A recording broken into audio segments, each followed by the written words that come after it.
안녕하세요.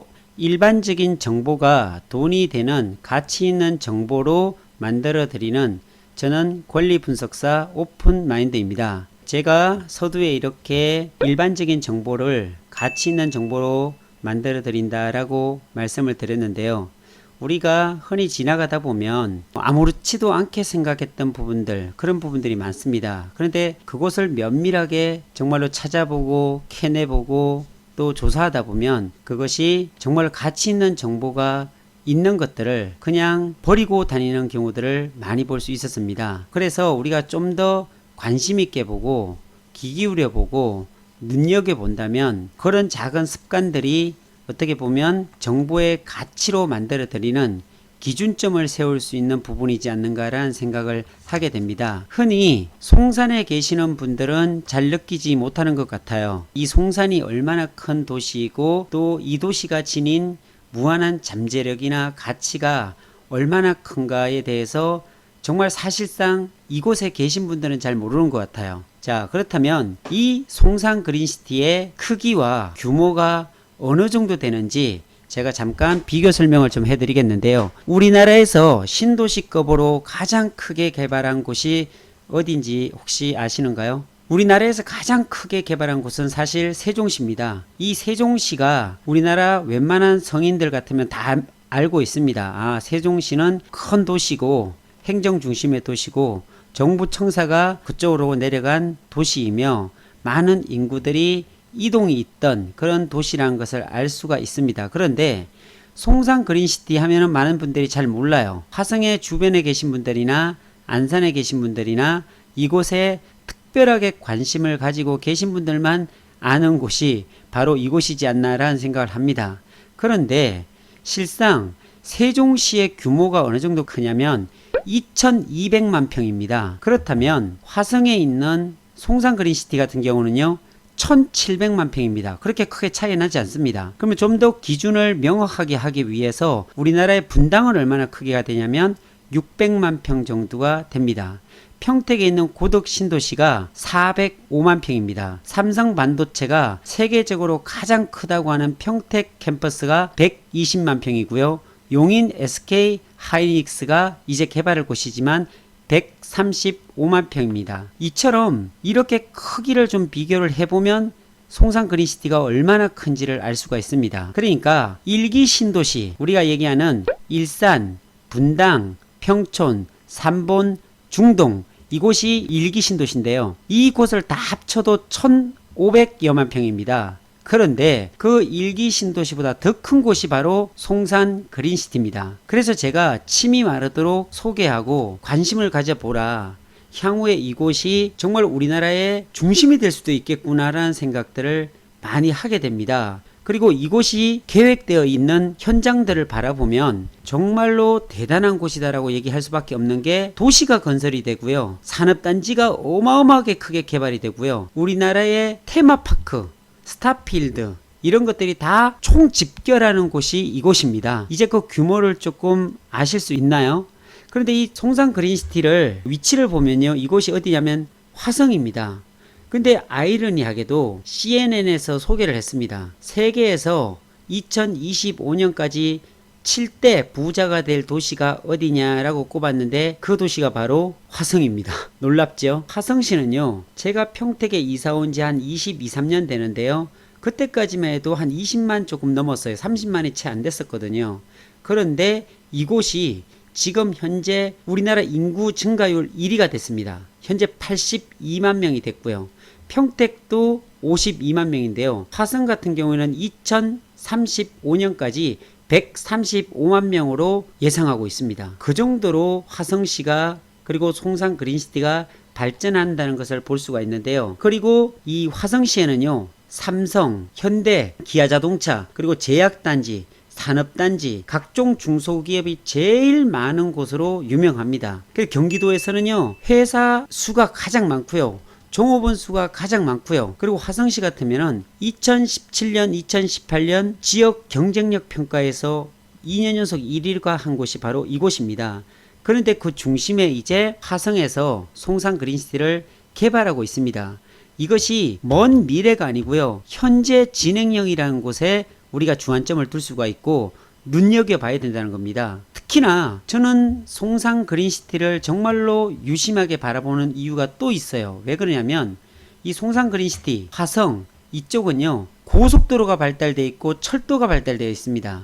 향후 생길 것까지 보면요 고속도로가 8개고요 철도가 7개고요 그리고 바닷길이 다 열려 있고요 하늘길이 열려 있는 곳이 바로 화성입니다.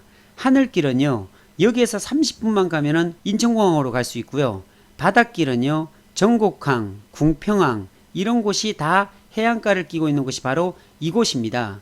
그래서 이곳이 성장할 수밖에 없고 더구나 국제 테마파크가 바로 이 동쪽에 위치하고 있는데요. 국제 테마파크 같은 경우에는요. 신세계에서 지금까지 가장 많은 투자를 하는 곳이 바로 이 국제 테마파크라고 합니다.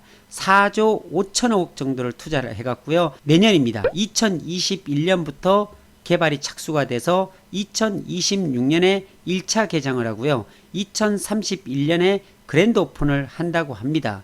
이곳에는요 그 규모가 실로 어마어마하고 말로 할 수 없을 정도로 큰데요.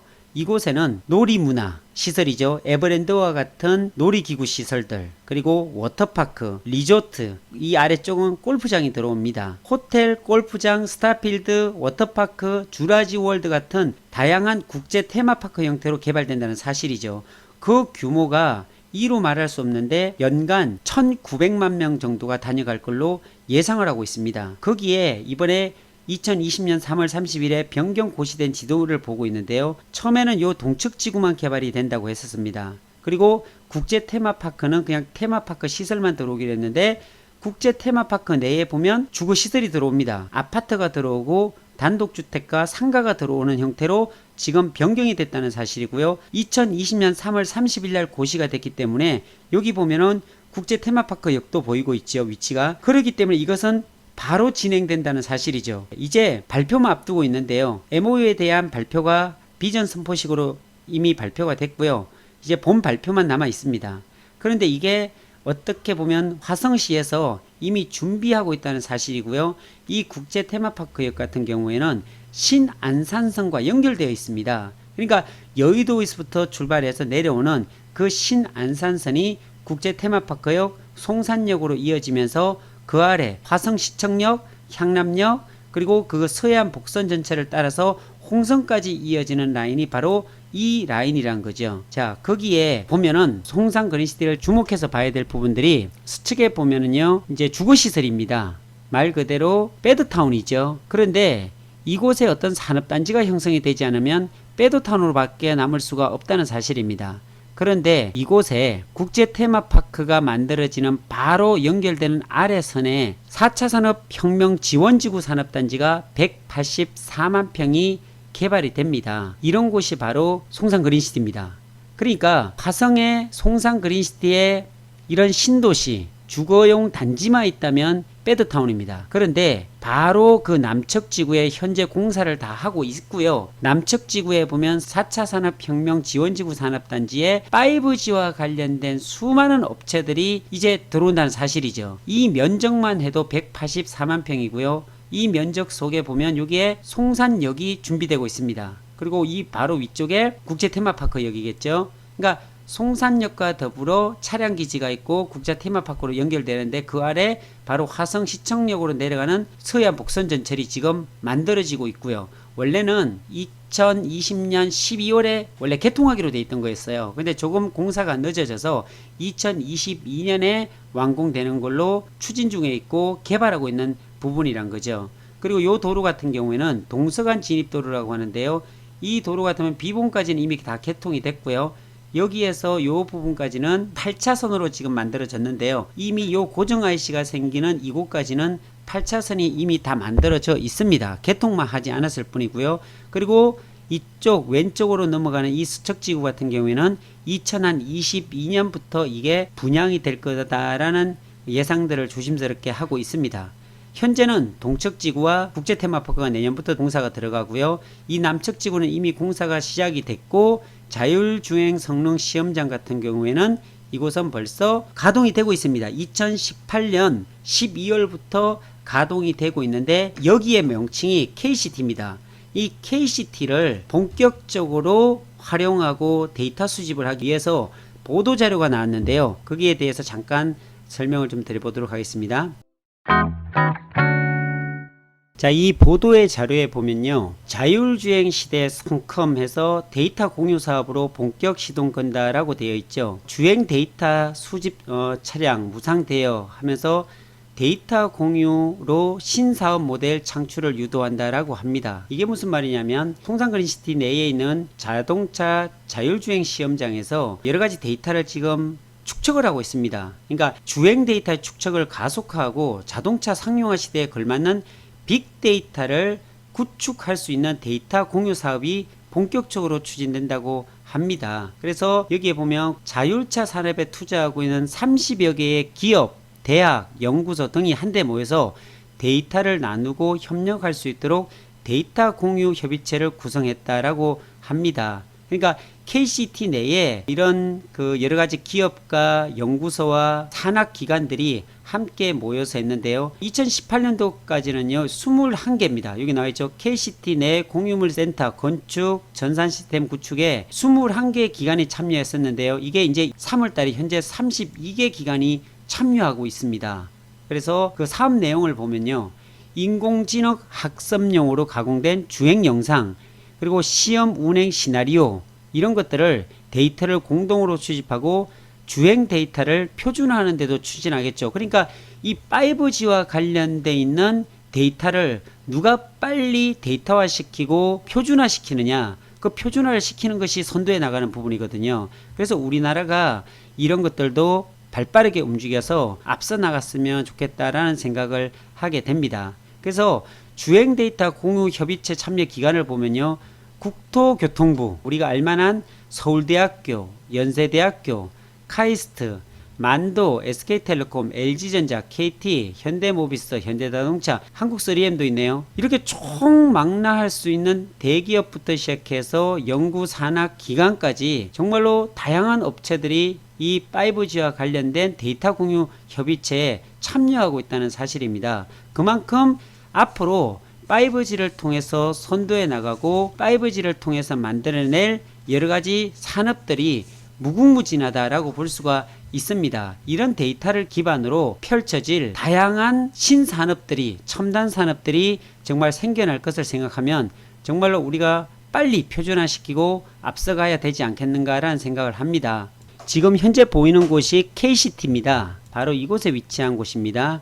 여기 있죠. 자동차 주행 성능 시험장이라고 되어 있는데 송산그린시티에서 보면 남측지구입니다. 남측지구에 4차 산업혁명 지원지구 산업단지 바로 위에 바로 붙어 있습니다. 이곳이 바로 자동차 주행 성능 시험장인데요. 이곳에서는요, 이렇게 고속도로도 있고 자동차 전용도로도 있고 주거시설도 있는데 무인차 시스템으로 계속 움직입니다. 그래서 버스도 있고 뭐 일반 차량을 통해서 테스트를 하고 있는데요. 자동차 성능 시험에 보면요, 어떤 시험이 있냐면 여기 보시다시피 소음 방지벽 같은 것들이 있지 않습니까? 이렇게 전용도로 같은 경우에는 중앙 분리대도 있고요. 그리고 톨게이트 같은 것도 있고 자동으로 이게 패스할 수 있는 그런 하이패스 같은 그런 기능을 할 수 있는 부분도 설정해 놓고, 그리고 자동차 전용도로와 일반 도로가 만나는 이런 차로에서 가속차로죠. 가속차로 같은 데서 어떻게 반응하는가, 음영지역에서는 어떻게 반응하고 터널에서는 어떻게 반응하고 가로수길에 막혀 있었을 때 통신시설이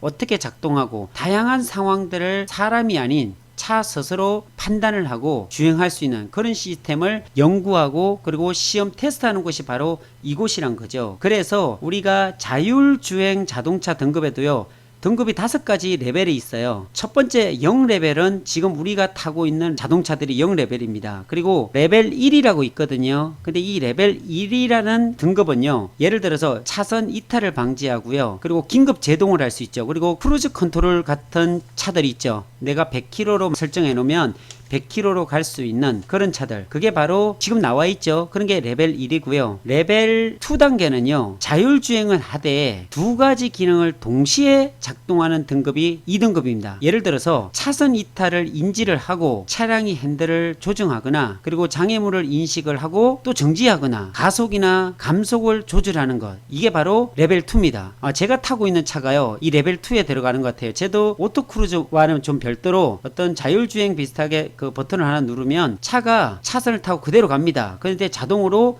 브레이크가 밟히고 속도를 줄이고요. 핸들도 움직입니다. 곡선 같은 대로 그대로 따라서 움직이고 서고 가속 페달을 가고, 그러니까 앞쪽에 카메라라든지 이런 다양한 센서가 있어서 그렇게 운행되고 있는데요. 정말 편리하더라고요. 근데 살짝 불안하기도 하고요. 지금 현재 레벨 2 등급까지 보편화되어 있다는 사실이고요. 레벨 3는 뭐냐면은, 이 레벨 3는요, 차량 가운데 보면 운전의 주도권이 사람이 아닌 자동차에 있다는 거죠. 그러니까 자동차가 장애물을 아예 피해서 운행을 하고요. 또 길이 막히면 그 알아서 돌아가기도 하고, 전체적인 도로 사정과 교통 환경들을 스스로 모니터링하면서 모든 판단을 자동차 스스로 하게 하는 게 레벨 3입니다. 그래서 이것은 복잡한 도심에선 자율주행의 한계가 있지요. 그래서 운전자들은 좀 불안하기도 합니다. 이게 레벨 3고요. 레벨 4 같은 경우에는요, 레벨 3에 이어서 복잡한 골목길 같은 경우도 스무스하게 운행할 수가 있고, 어쨌든 차량이 혼자 운전한다고 보시면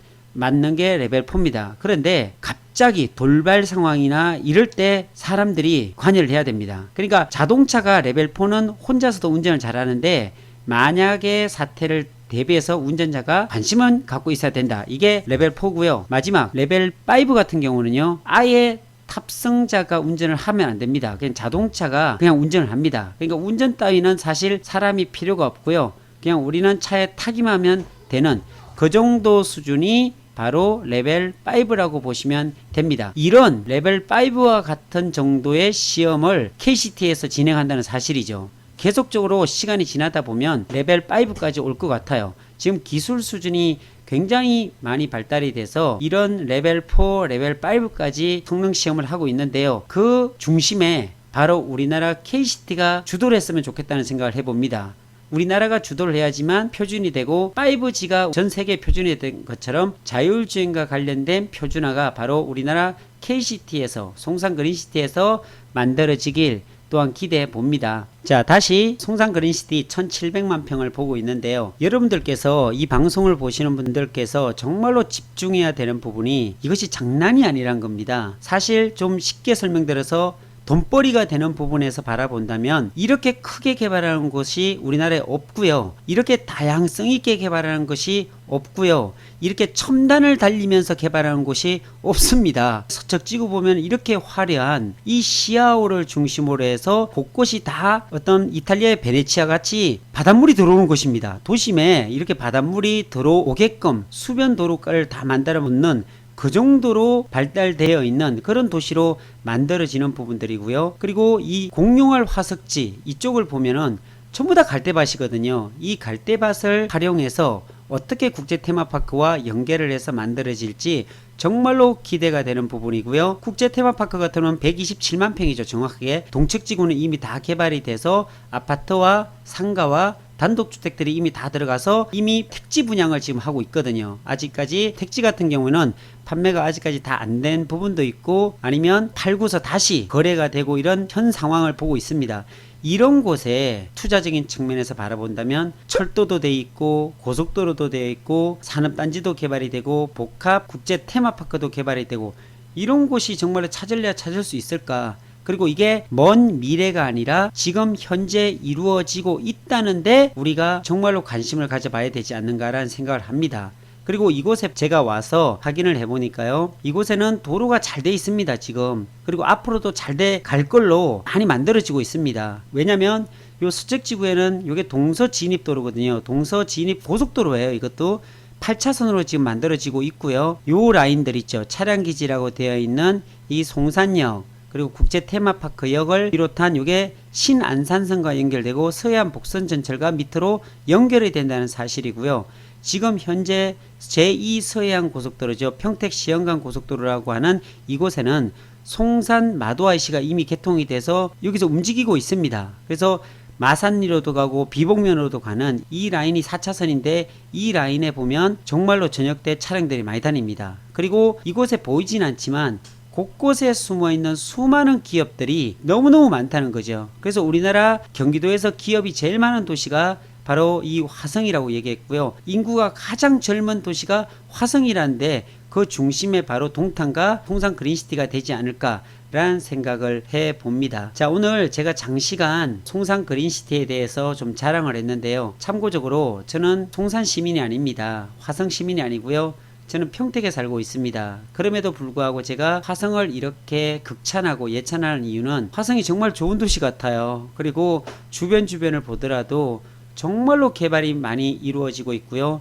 산업단지와 기업들이 많은 도시라는 것을 제가 이곳을 다니면서 알 수가 있더라고요. 그래서 향후에 보면 국제 테마파크가 개장이 되고 이 남측지구가 개장이 되고 또 이 서측지구까지 다 개발이 된 뒤의 모습을 상상해 보면 아, 내가 예전에 이곳에 대해서 이렇게 설명했지. 그리고 정말 먼 훗날에 아, 내가 이곳에 예전에 땅을 사놨는데 그 땅이 이렇게 효자 노릇을 하고 있구나라는 이런 생각을 꿈꾸어 봅니다. 그렇게 되면 모든 사람들이 행복하고 이 송산 그린시티를 통해서 부자가 됐다 이런 얘기들이 많아지길 소망하고 기대해 보면서 오늘은 여기에서 마치도록 하겠습니다. 감사합니다.